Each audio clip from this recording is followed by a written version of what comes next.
Welcome to the Thresholds of Reality, the podcast where we explore unexplained and mysterious events, phenomena, and legends. Today we are joined by Lori Hoover, an intuitive guide and medium who is here to help us get in touch with whatever's going on in the background. So strap in as we explore the edges of the unknown.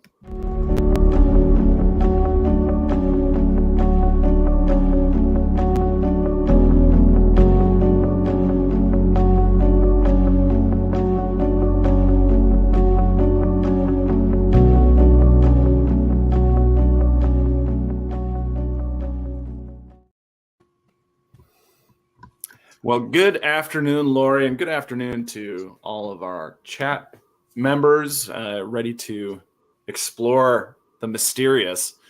One of the things that we always want to know, because we don't know, certainly I don't know, Kyle might know, is how you discovered you had the ability to be a medium. How did that come about? Well, I had been seeing shadow figures, I guess you could say, for quite some time beforehand. But one day I went and had lunch with a friend of mine who happened to be a medium. And we were just talking about all things spiritual and freaky and what have you, all in this vein type thing. And she told me that her guides had a line of spirits for me to talk to. And I was like, what the hell are you talking about? I don't do that. And she said, yes, you do. And so she just told me to clear my mind. She actually had me focus on an egg, a picture of an egg that was on the placemat in front of me. And she told me to focus on that and then just mentally ask the questions, who are you? Are you friend or family? And then what's your message? And lo and behold, I was mentally asking these questions and I actually was hearing a response. And that freaked me right out. But everything that I told her that popped into my mind, she said, I can confirm that. I can confirm that. I can confirm that. It was crazy. Just crazy. So what kind of questions did you ask? Well, it was just that. I mean, who are you? Yeah. Are you friend or family? And then what's your message? It was just as simple as that. And I would get like a name would pop into my head and I would tell her the name that I heard and she would confirm, yeah, that's my, my uncle or whatever. So now when you said that she had a line of guides, what is that? What do you mean by guides? Who are the guides? No, her guides told her that they had a line of spirits ready for me to talk to. But it was her guides. Her guides, meaning her spirit guides? Yes, her spirit guides. Oh, okay. So she was having spirits saying, hey, here's a medium. It's time to open up shop. We need to. It's like you're just drilling for oil and you finally found a well, right? More or less. A vein. Time to tap that resource. Okay. Yeah. And how old were you when that happened? Oh, that's only been what am I coming up on? 8 years maybe? So 48.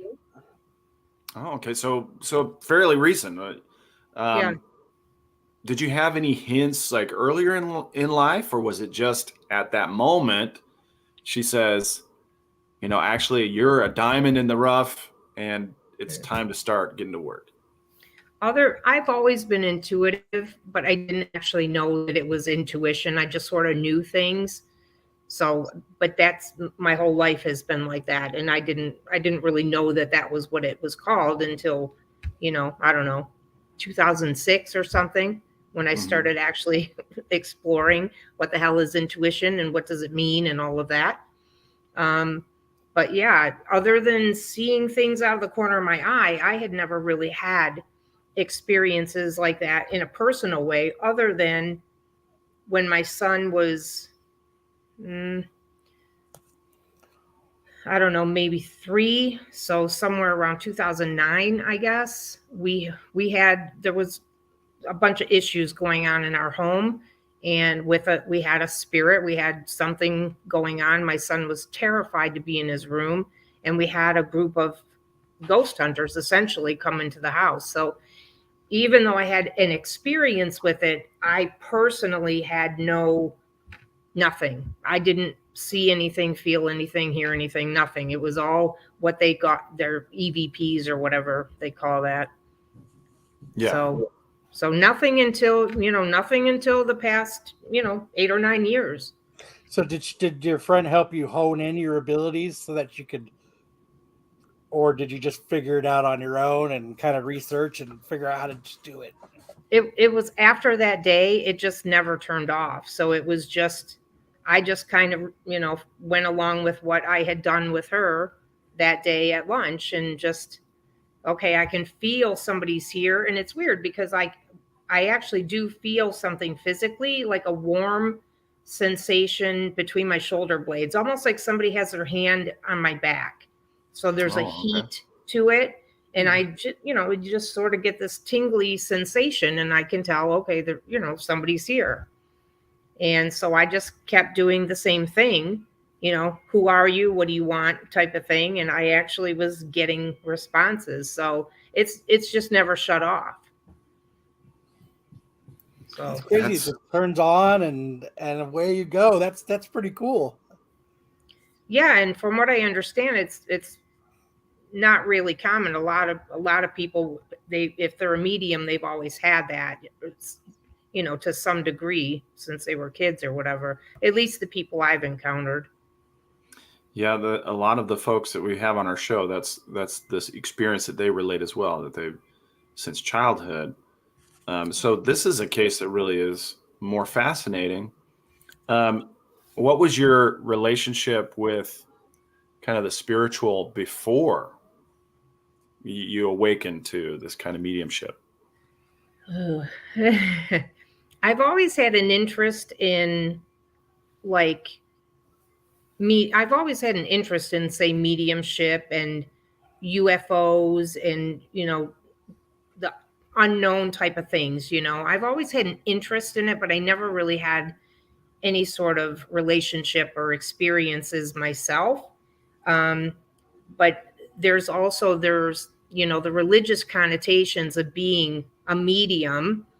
I mean, my own father told me that I'm going to hell, and I'm not just going to hell. I'm on a fast track to hell, which is kind of ridiculous. But because of religion,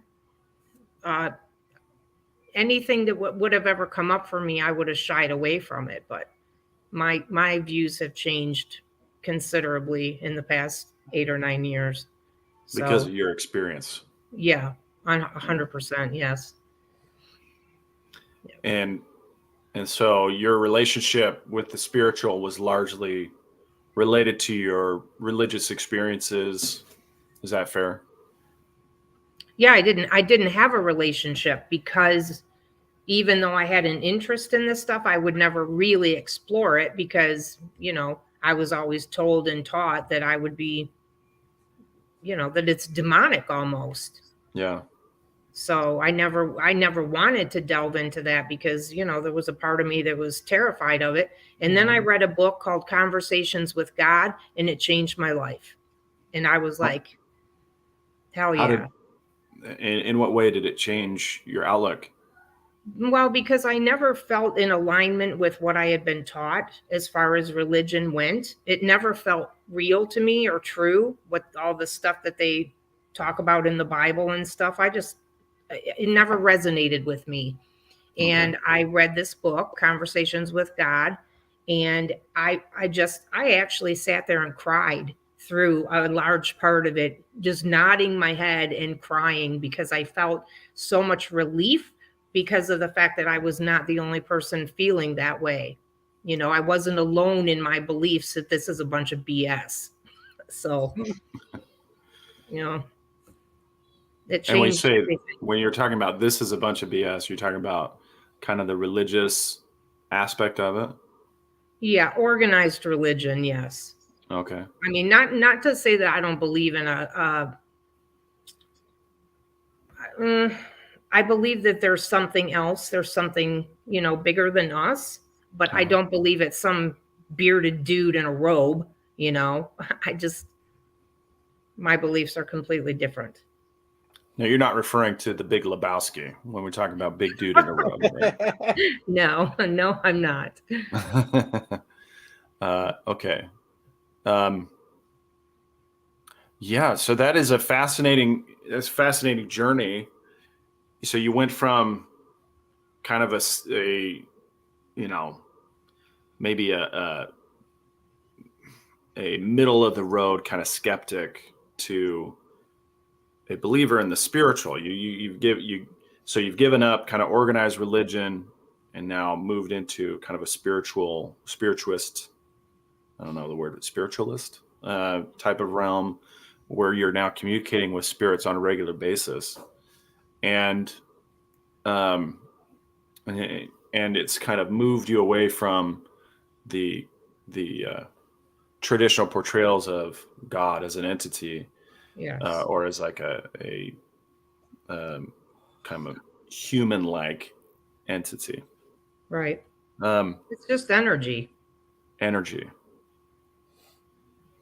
And how that energy moves and flows through the universe, right? Yeah, I mean, everything is energy. Everything is energy vibrating at a different speed.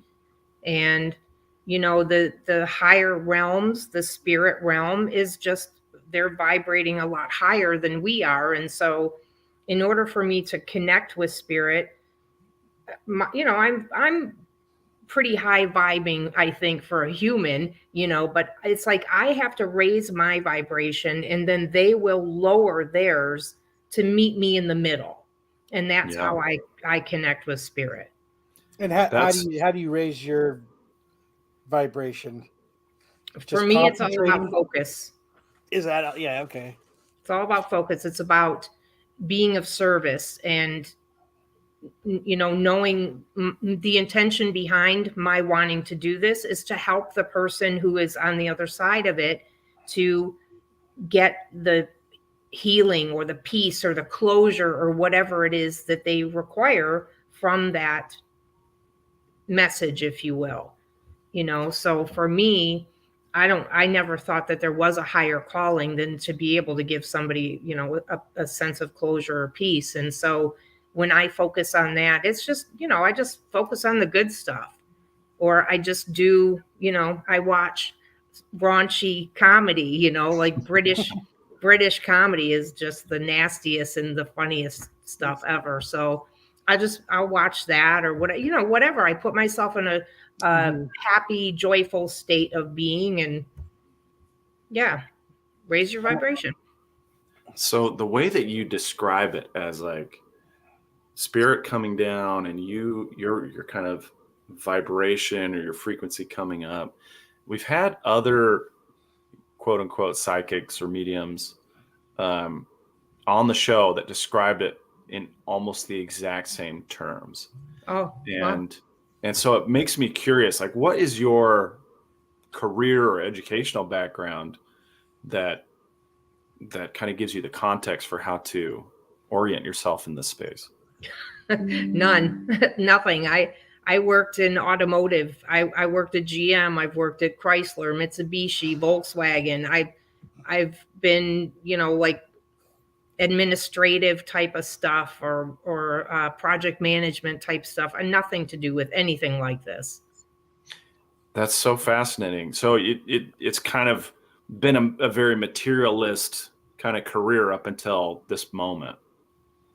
Oh, Right? for 'Cause sure. you're building cars is a very, hands-on, even if you're just working in the office or in an administrative role, it's still a very hands-on business. Yeah. And so now you've kind of turned a corner or flipped a switch, and now you're in a totally different realm. But you still, that idea of the frequency convergence is kind of a materialist idea about it, because you're using a physical or physics even description to identify it. And one of the things that the same guy was telling about was the idea of putting your brain waves in a different pattern. And he called them alpha waves and beta waves and gamma waves. And some of those are conducive to a spiritual connection and others are not. They're just for, day-to-day material interaction. But really, yeah, that's really fascinating to me, kind of the physical part of it, because any viewer of the show who's watched for more than a couple episodes knows that I am not very well experienced in this type of thing. Well, Kyle has had many experiences throughout his life interacting with kind of the spiritual side of things. So it really fascinates me on a physical. The term I use is I don't know if I know how to flex that particular muscle to get in that kind of state. And for someone like you or like Kyle, it just kind of comes natural. Like you never had to even think about it, right? I can raise this eyebrow, but I can't raise the other one. Well, to be perfectly honest with you, Sam, it's, I think, more about your intention than anything. It's like, for me, I do this little, I don't know, I just say this little thing before I go and do, like, okay, the other night on Monday, I went and I did a private party just for 3 women, and I read for each of them, because I don't always do mediumship. I actually read cards, not tarot, but I do oracle cards. And so basically I'm doing some fortune telling, Okay. and I just do this little thing where I say that only those energies with the purest, most loving intent can even come within 5 miles of me. And, and I just set the intention to give the person what they actually need to hear, not what they want to hear, but what they need to hear. And so just my setting the intention automatically kind of puts me in that space.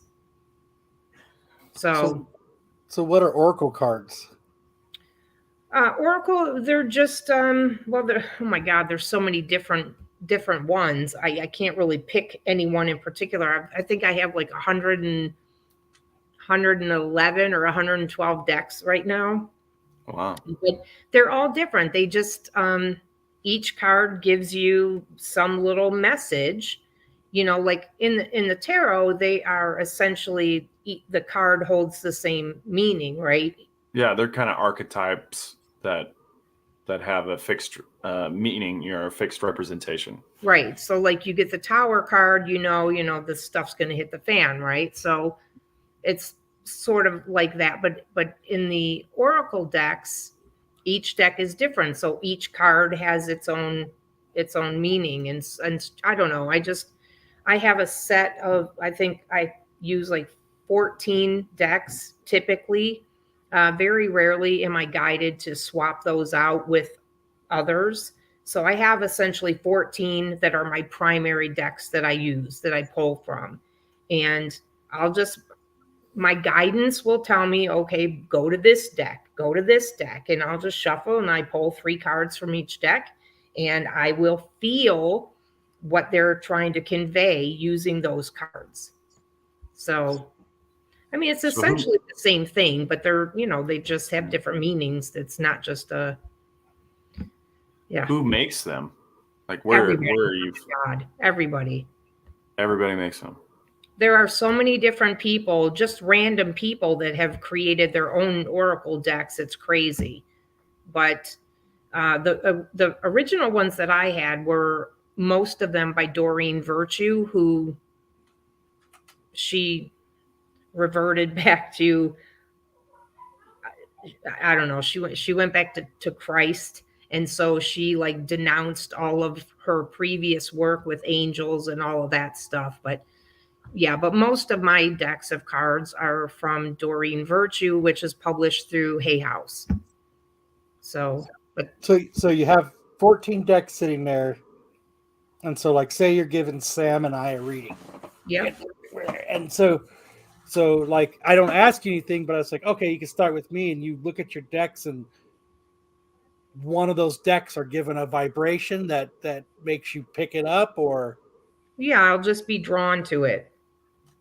I'll be drawn to it, and I know that that's the one that I start with. And sometimes I'm drawn to it before we even they even sit down and get situated. It's like, okay, I'm starting here and I'm like already shuffling, But I don't need the cards. I don't actually need the cards to do the reading, but most people who get a reading, they expect the cards. And so they kind of want the cards.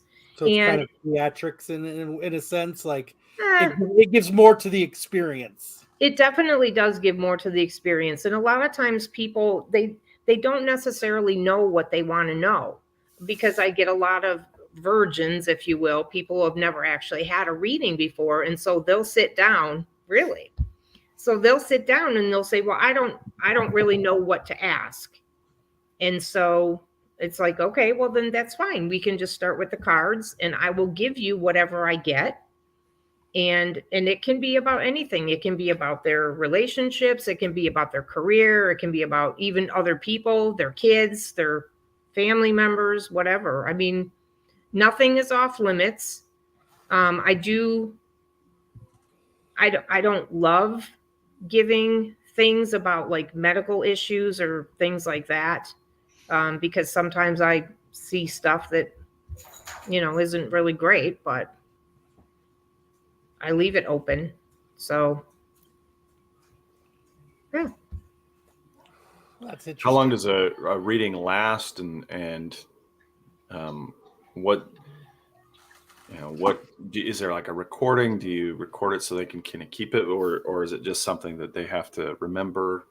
No, they can. They if they want to record it, they can, and they can absolutely do that. Most people have some sort of a mechanism to do that on their phone, so they can do that. If I do it over the phone where I can't record, what I do is I actually snap pictures of the cards that I've pulled for them, and I send them the pictures of the cards. And Okay. the reading typically lasts for 30 minutes. Sometimes if I'm doing some sort of an event, I can do a 5-minute reading and actually get quite a bit of information through. But typically, they're 15 minutes or 30 minutes depending. But yeah, I've done 5-minute readings where, I mean, the stuff was spot on, kind of blew my mind. So yeah. Well, that's okay. So if you don't need the cards, then you're sourcing the information from the spirit realm, right, or the spirit side of things. And the information, is it coming from spirits that have a connection to the client or to the person you're reading, or is it just there's a lot of spirits and they see all kinds of things, and they, how are you sourcing your information? It's my own intuition. I feel things, I hear things, but I don't necessarily hear it as in somebody is speaking to me. It's hard to actually explain how it comes in, but it depends, because sometimes I will get things from a family member or something like that, but it's essentially it's my guides or my intuition directly.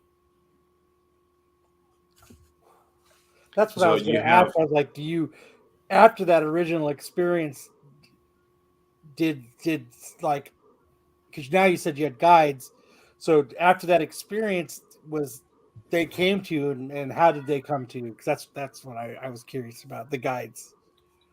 Well, I actually had to do a meditation to connect with them, to know who they were and like where the information was coming from, because there was no specific source that I could pin down. Initially, it was just information that was coming in. I didn't really know where it was coming from, other than to say it's my intuition. It's just coming to me intuitively. But sometimes, like, I did a meditation, and I got the name Sarah as one of my guides. Yeah, I even took a class on how to meet your spirit guides, which was where I met the woman that I went to lunch with that day, that told me that she had that line of spirits for me to talk to. She was hosting this class on how to meet your spirit guides or meet your spirit guides. I didn't meet anybody in that class at all because it was too fast. She went too fast. There was no time for me to actually, focus. But later, through the process of just meditation, I set the intention I would like to connect with my guides, whoever wants to come through, because it's my understanding that we each have at least 5. So yeah, I've only really connected with the one, or at least gotten that name. So, but I feel others around me. So you're saying we have at least 5? Every person has at least 5? that's what I understand. Yes. And you say that you've learned the name of one or connected with one at least. Right. What was that like? Well, it wasn't much different than connecting with a spirit, to be honest. I mean, I got the name and that she was my primary guide, and it was just through a meditation. I just set the intention and said I'd like to connect with whoever I can connect with, and that was, I kind of went through the same process. Anybody that wants to give me your name or whatever, who are you? What do you do? Mhm. And that was all I got from it. So I don't know. I just sort of roll with it. Whatever, whatever comes up, I'm still figuring it out, Yeah. It changes every day. Everything changes every day. Like the stuff that comes up for me, even in the course of doing, I'm a Reiki master. So I took the course and everything and studied to learn Reiki, which is the energy healing. And I never have used the symbols or anything because one day I was sitting on my bed and I had my hands out in front of me like this, and I was sending energy to a friend of mine in another state. And all of a sudden, I see this outline of a person in front of me, look like, kind of like a gingerbread person, and these spots started sort of lighting up on this body. And then they looked like onions, and it looked like onions. It looked like an onion underneath the skin, and then there was like the green part kind of like sticking out, and they had me reach in and grab them and discard them, pull them out, and I was like, what the hell is this now, because it was just like there's always so much weird stuff that happens for me. And so I was like, okay, I'll just go with this. And then I just sort of felt like to call in Archangel Michael. And so, because he has the sword, right? So he used the sword and he cut after I pulled to make sure there was like no roots or whatever left. And then Archangel Gabriel came in and he sort of cauterized the area, like closed up the hole where I pulled this onion thing from. And excuse my mouth, but I shit you not, when I talked to my friend afterwards, before I even said anything, she's like, I don't know what the hell you were doing to me. She said, but I kept feeling these hot spots on my body. And I'm like, are you shitting me? And then I told her what happened, that I was pulling these onions and that they were cauterizing the spots. And that was, cauterization, it's heat, Right. And it's trippy. Stuff like that happens. And I wonder what the onions were, because whatever it is, you removed them from her, right? That's yeah, they told me that, I heard that it was energy blockages. They were energetic blockages.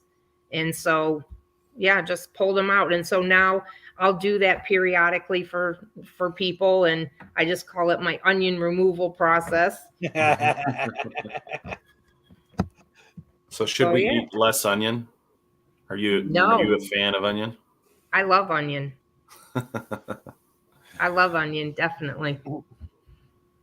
So well, that's a fascinating kind of visualization or materialization of something, the onion is a representation, but the physical manifestation or spiritual manifestation of some energy blockage. Is the layering significant? An onion's layers, are those significant in this kind of visualization?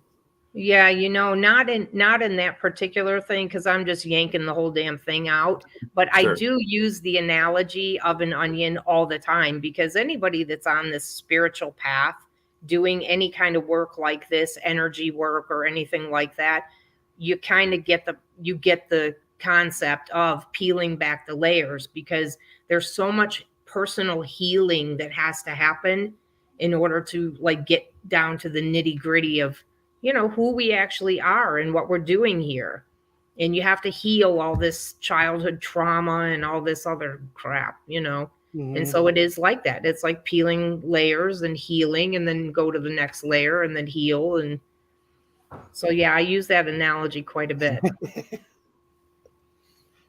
I mean, it makes it very understandable. Yeah, for sure. Yeah. Yeah. So I think it's cool, Kyle, that you have experiences with that, and you have, like, since you were a kid, you said? Yeah, like it's more like, yeah, like I see spirits. Okay, so you physically see them? Yes. I do not. Like walking around, like walking up to my bed, like walking up and down the hallways, stuff like that. Yeah, that would freak me out. I don't see them that way. I only see them in my mind's eye, but they'll show themselves in a way that I can describe them. Like I can tell you, the dude's wearing like little square glasses or, like that. Mm-hmm.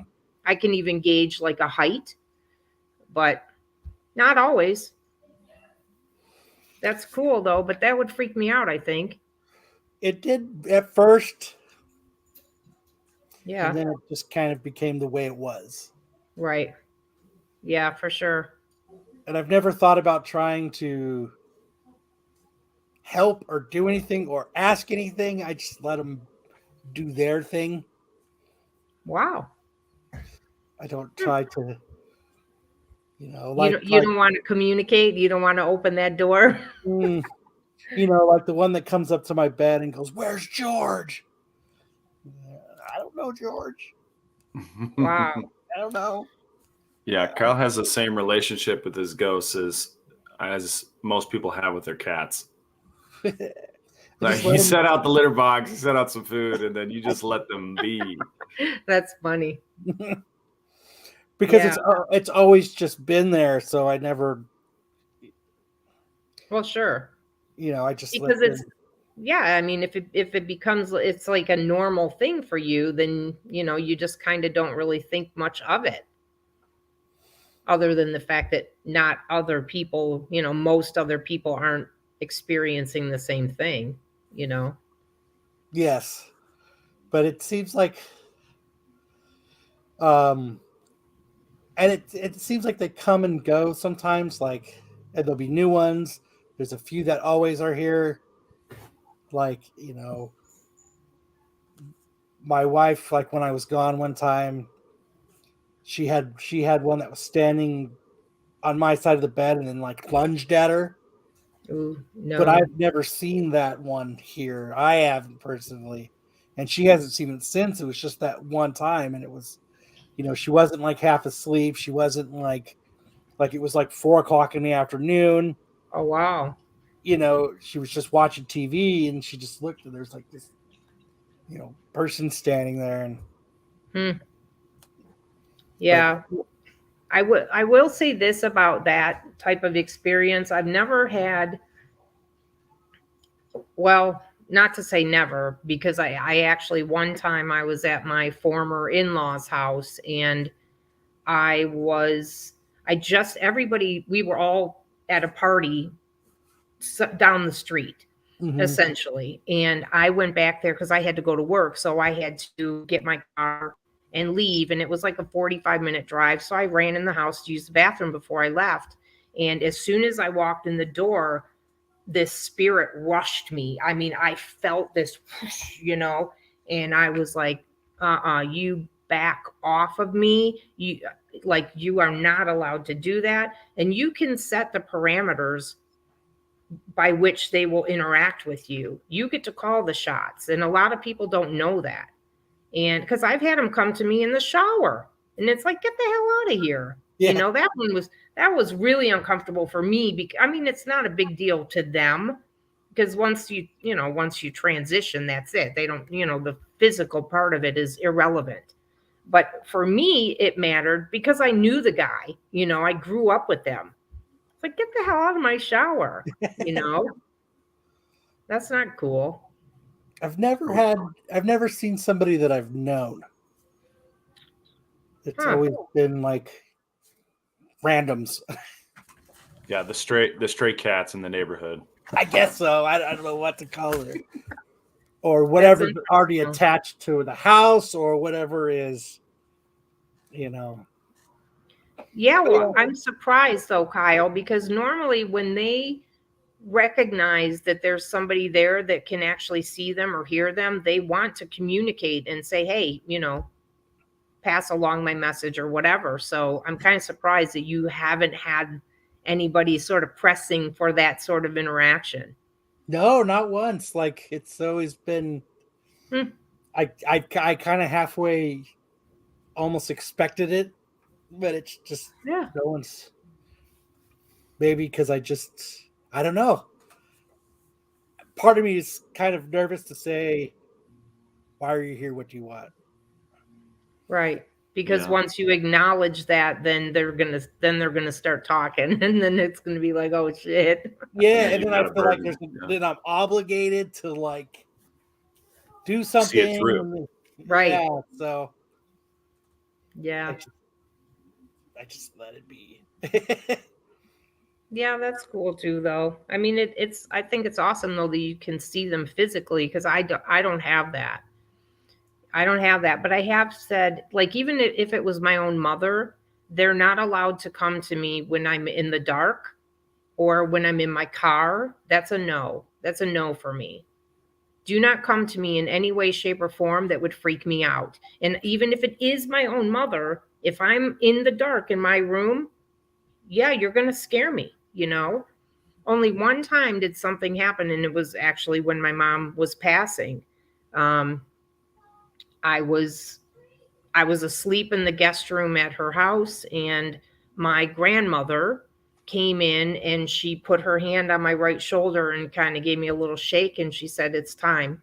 And so she woke me up, and within 45 minutes, my mom passed. So that was the only time that somebody, came to me in a way, in that way. Wow. Next time someone approaches my bed, I'll ask, what do you want? I'll ask. I'll do it next time. I'll give it a shot.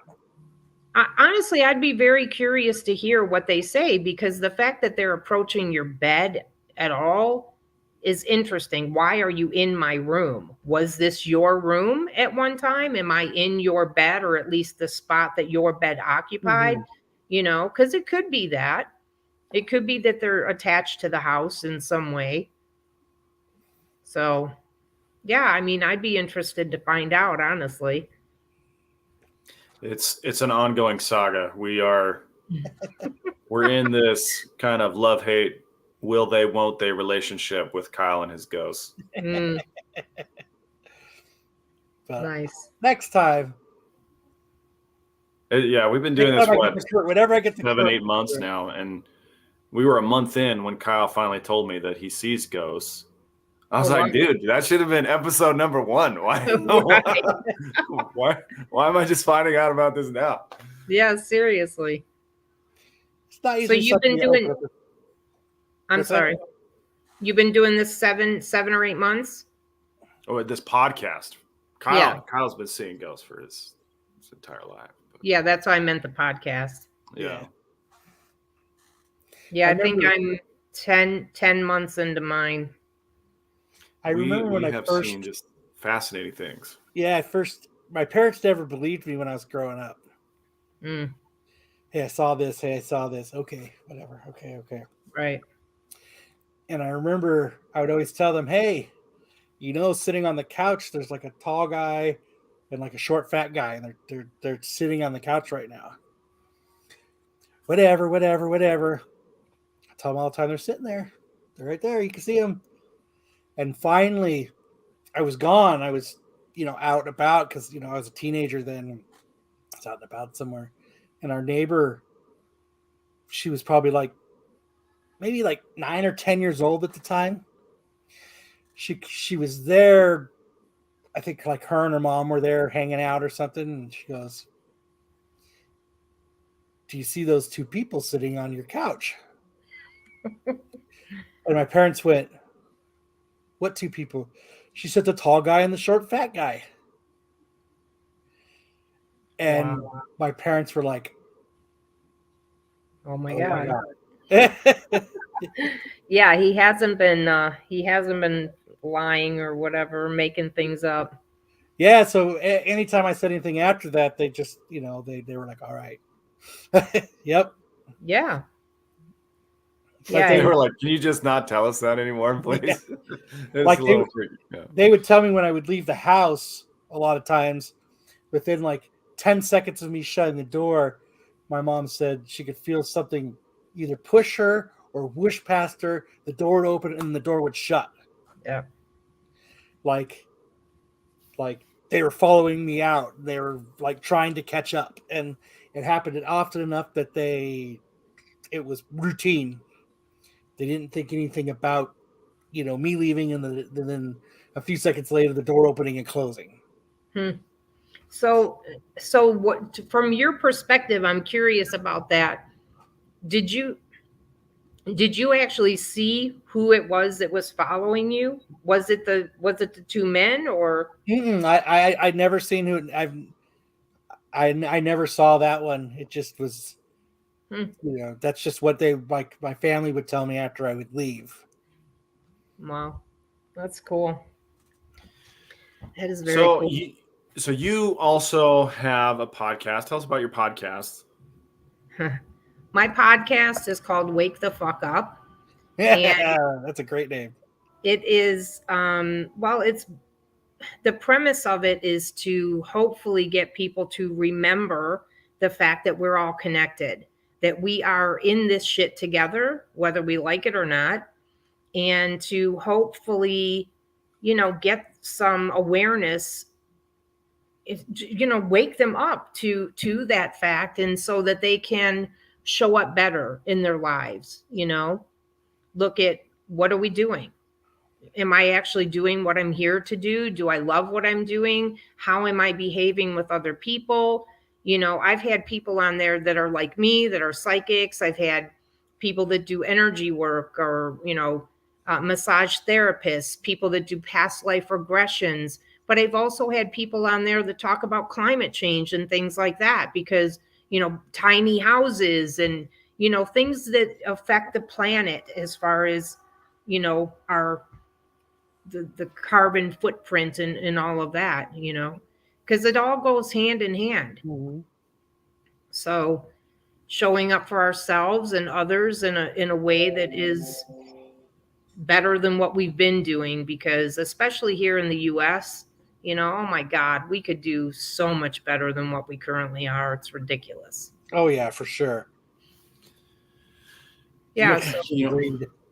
One of the things that I am curious about when I talk to mediums or people who do intuitive readings like you do is how the outlook, or if the outlook has changed for a lot of people, kind of in the short term or in the long term. Are you seeing things that are, or reading things that kind of indicate some dire times ahead, or is it still, are you still pretty optimistic about the future or people's futures? Yeah, actually, everything that I see now, I don't know if it's because of the type of people that come to me. They're usually people who are somehow in touch with, I guess I'll call it the spiritual side or spirituality. They're more awake you know, meaning that they have already begun doing the work and doing their healing and all of that, so that they're consciously raising their vibration. So, and essentially, when you do that, when you do the work, the outlook is far better than somebody who's, walking around like a sheep, head in the sand and not paying attention and just, low vibing every day, So no, I mean, if anything, I've noticed that things are looking quite a bit better for a lot of people. A lot of people are transitioning into self-employment, home-based businesses, things like that. More people are opening up spiritual-based businesses and doing things, getting away from the traditional 9 to 5, doing things that they don't love and getting into doing things that they actually do, which automatically right there puts you in a better state of being. Mm-hmm. So Yeah. the things that I've been seeing are actually really good. And it's sort of like what I see for a lot of people is like, let's just say you have 5 different things that you are really, really good at. And somehow or another, you're going to take those 5 things and incorporate them into a whole new way of doing something that is a brand new offering for the world. Right. So I don't really have an example off the top of my head, but somehow it's just taking the skill set that you have and using it in a whole different way to present something new to the world. So, And so you've been able to kind of help individuals pinpoint what those things are and help them compose them in a way that allows for this new idea or new business model to form, and thus they kind of are reborn through that process, I imagine. they kind of are, but I'll tell you, Sam, more than anything, I think that I just provide confirmation, because I think intuitively these people already know, or they feel guided towards something, they feel drawn to something, and it's just, I give them the confirmation that that thing that you're being drawn to is absolutely what you're meant to do. So it's just confirmation. They already know it. I think that just sometimes they need that. They need that little boost, okay, yeah, I'm on the right path. Mm-hmm. And they're not always. And if they're not, I will, I give whatever I get. So if I'm feeling like, maybe, yeah, in the future, but not quite yet, or something like that, I'll tell you that too, So. Well, fascinating. Okay, so if someone comes to you with an issue, I mean, do they come to you kind of open book and say, read me, or do they come to you with something specific in mind, or is it a combination of both of those things, or? Across the board. Yep. Yeah. I get some of all of that. Like, I'm the kind of person that would be like, I don't know, tell me. Yeah. What do you got? Yep. Yeah. I get a lot of that. Very few people come with specific questions, Sam. Okay. So Kyle just, I'm going to describe him as like a blank Etch-a-Sketch. He's coming in there. He wants you to turn the dials and draw something for him. And other people come in with a picture already in process, and then they kind of want you to fill in the gaps for them. Right. Okay. Good analogy. Yeah, well, sometimes you just got to shake that Etch-a-Sketch and start over, Yes. And sometimes things, they just evolve. You might have a vision for something and it's not quite there yet, and it'll just evolve, and you'll fill in your own gaps. Yeah. So you have folks on your podcast. What's the process like in figuring out an episode of your podcast? Well, I'm not gonna lie. I haven't posted in a month. because okay. I had some upheaval in my life and I had to move very quickly. And so I've just been busy with other things right now. And I checked in intuitively, and I already have like a dozen recorded and another 20 something on the books to be recorded. So I mean, I have them, but I won't put them up until I edit. So they've just been sitting there because I haven't had the time. I've been trying to get acclimated and situated where I'm at right now. And I checked in about it, and my intuition said, no, keep doing what you're doing. This is more important right now. So, but yeah, I am going to be a lot more particular about the people that I bring on. And I think the reason for that is because, not to dismiss anybody's experience or make light of their path and what they've experienced already, but I want to make sure that the people I'm talking to actually can bring something to the table that my listeners will connect with and say, oh, okay, I can relate to that. And now I can see how I can move forward, because this person was going through a very similar thing and this is what they did. And one of the questions that I ask every single person at the end of the show is, based on your current level of expertise and your experiences, what one thing would you recommend to somebody to help them wake the fuck up? Because that's the whole point of this show. That's what we're aiming for. And so now I'm looking at my guest choices a little bit. I'm just scrutinizing a little bit more, because I don't want to have the same information regurgitated over and over. I want somebody to bring a fresh perspective, a different way that they handled a particular situation, so that they can bring, just to bring more value to the listener. Yeah. I agree. We definitely had run into a lot of that as well, but we just let it rip. We go live and we let it rip. We had a fellow on and we talk about him a lot. His name's Johnny G. And he was supposed to come on to talk about something called spectrophilia. I don't know if that's a word in your lexicon, but Nope. Basically sex with ghosts. And oh God, okay. and we ended up talking about his life as a super soldier, a hypnotized super soldier. And it was wild. It was a wild time.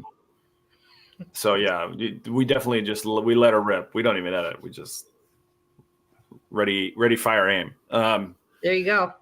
But I like that idea of, if you're going to crystallize your message into one thing, what is it? And that kind of is a put up or shut up moment. Say something meaningful right now. Yeah. And it is. And I know I've had some people say, ooh, gee, they wish they would have known that I was going to ask that. And it's like, no, because what's your core value, basically, right? Yeah. I mean, I want it to come from the heart. I want you to, go with your gut instinct. What one thing would you recommend? I don't know. So what would you recommend? What's your one thing? Be present. Be present. Pay attention to what in the hell you're doing. If you're having a conversation with somebody, put your freaking phone down. Actually have a conversation. Do not be off doing this or that, Yeah, totally guilty. I'm totally guilty of that. It's the worst, Sam. It's the worst because you can, I don't know. I don't think that you can have a really good, deep, authentic conversation with somebody whose head is somewhere else. If they're only half in the game, Yeah, that's so true. When my kids come in and they want to tell me something, over the last probably year, I've noticed that more often I'm sitting there, they're talking to me and my attention is somewhere else. Yeah. And I'm like, that's gotta suck for them. Yeah. To try and talk to their dad, connect with their dad, and dad is looking at something else. And so Yeah, absolutely. I agree with you. For like the last 6 months, I've been making a real conscious effort to turn off my phone when they come in and talk to me and just give them 100% attention. Uh, Yeah. and I have a lot of kids. I got 7 kids, and the Oh, the two youngest, especially, like they have been coming more to me to connect with me. Like my daughter, my youngest, she's like, "Dad, come read me a story. Come sing me a song before bed." And then my youngest son, he comes up and he's like telling me something. And it used to be he would kind of stutter and and him and ha a lot before he would talk to me. And it's probably just say, "Dad, I need your attention." But now it's flowing a lot better, and he's actually giving me what wow. he's got, what's in his mind, what's in See? his heart, and it's really nice. But Yeah, that that's is that's very amazing. nice. I also when you were talking about showing up, I also have a little bit about that too. I had a church leader, and he would talk about how he didn't really have any talents. Like he wasn't a good writer, he wasn't a good speaker, um, he wasn't very good looking, I know you how he know. feels. And he said, but the one thing that he could do is show up. If someone needed help, he would show up. He would never say no, or would never come up with an excuse. Mm. He says that's something everybody can do, but very few people have the talent or ability to show up. Everyone could show up. Yeah. Just be there when somebody needs you. And Yeah. and so he wanted to make that his talent, is showing up. I was like, that's awesome. Yeah, that's such a great thing. It is awesome because I can honestly say that, there are times when I don't want to show up, you know. I don't want, especially like it's freezing cold here. The wind is whipping, it's nasty. And if somebody called and asked me to come and help them do something, I'd be like, oh God, I don't want to go out in this. Mm-hmm. But so I totally get it. To show up for somebody, it's huge. But I'll always be there for somebody over the phone. If you need Yeah. me and it's 3 o'clock in the morning, you can call. I have no issue with that. But if you ask me to actually go somewhere physically, I'm going to struggle a little bit. Sure. I want to do my wake the F up moment. I want to say what, and Yes. Kyle's heard this probably a million times if he's heard me say it one time, but for the Christmas season, I get to say it as much as I want. And that There you is, go. that is, life has 4 phases. You believe in Santa, you don't believe in Santa, you are Santa, you look like Santa. Oh my God. And Nice. and at first, like, it's just like a silly meme. But then what happened was I realized that Santa is just another name for God. And it's like, oh my gosh. And so I think about the movies like The Santa Claus totally differently. Like, that's not the story of one kid's dad becoming Santa Claus, because every kid's dad is Santa Claus. And and so it just like changed so much. I was like, what phase am I in? Am I in the blind belief phase? I don't think so. Am I in the skeptic, cynical phase of I don't believe in Santa? Like, I do feel a lot of that sometimes. Or am I in the taking responsibility and serving others phase and being Santa? Am I that guy? Sometimes, I think sometimes I can be. And then the final phase, do I inspire others to act in a way that is giving and serving others? Yeah. And I don't know. I don't know if I inspire others to do that. I hope so, but definitely the thing I focus on most is am I Santa? Am I being Santa? And so I would say be Santa. That's what I would say. That's my core message. And I love the analogy of that, Sam. And to be honest with you, I actually feel like throughout our lives we would go through repeatedly all 4 of those stages. I think even you can reach, stage 3 and then revert back. True. something will happen and you'll get thrown back into stage 1 again. I think there's a possibility of that being a kind of up and down thing, Yeah. Can change and shift. What about you, Kyle? What's your wake the F up moment? What are you going to tell? What's the one thing? I don't have nothing. Come on, nothing? Kyle. Just Nothing. be good. Dead air. Okay. Just Tune be in. good. Just be Stay good. tuned. We'll get it. We'll get it next time. No, that's okay. He said just be good, and that's fine, because that it's going to look different for everybody, to be good, because everybody's idea of what good is going to be different. So, it's sort of like, just showing up, just be good. I would say that, just don't be a dick. Right on. Right That's- on. It's pretty easy not to be. It is. It really is. Don't be a dick. I like it. So, Lori, where can people find you? If they're on the internet looking for your information, where are they going to go? I am Intuitive Lori on Instagram. I'm Zodiac Oracle on YouTube. I do my card of the day out there on YouTube. My Facebook account, I think that's also Intuitive Lori. One of them has an underscore in between. It's Intuitive_Lori. I don't remember which is which, but yeah, that's me. Intuitive Lori or Zodiac Oracle on YouTube. Zodiac. So like Sam's copy pasting that. So you say, so right when you see somebody, you have an intuitive. Do you usually get like an intuitive feeling about them, or like kind of like a something that is said to you about them that kind of enters your brain, like from like the vibrations, or not always? Well, I can feel a lot about a person when I first meet them. Oftentimes I can tell if they are a dick, or or if they're just in maybe they're in the process of going through some stuff and they're in a pain state. I can sense that type of thing.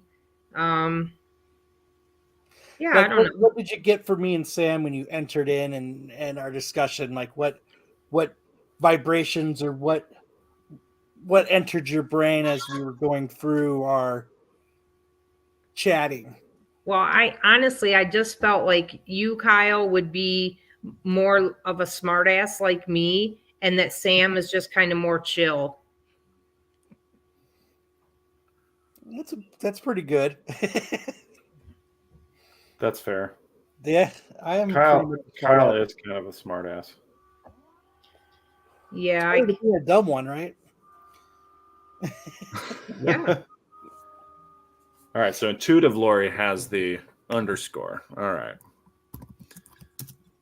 One of them, either the Facebook or the Instagram. I couldn't remember which is which, but sorry for the type signs. Whoops. But on the Zodiac Oracle, if they can't, there's a deck of cards that's called the Zodiac Oracle, and so oftentimes when you type in Zodiac Oracle, you will get these other people's readings and stuff using this particular deck of cards, which I didn't think about it. I mean, well, actually, I intuitively got the name anyway, so it didn't matter, but yep. All right. So make sure you're checking out Lori on Facebook, on Instagram, on YouTube. If you're interested in having her perform a reading for you, are those the best ways to reach out to you? Yeah. Yeah. Through social media. Lori, thank you so much for your time. Really thanks for having me. Yeah, it was fun. Great.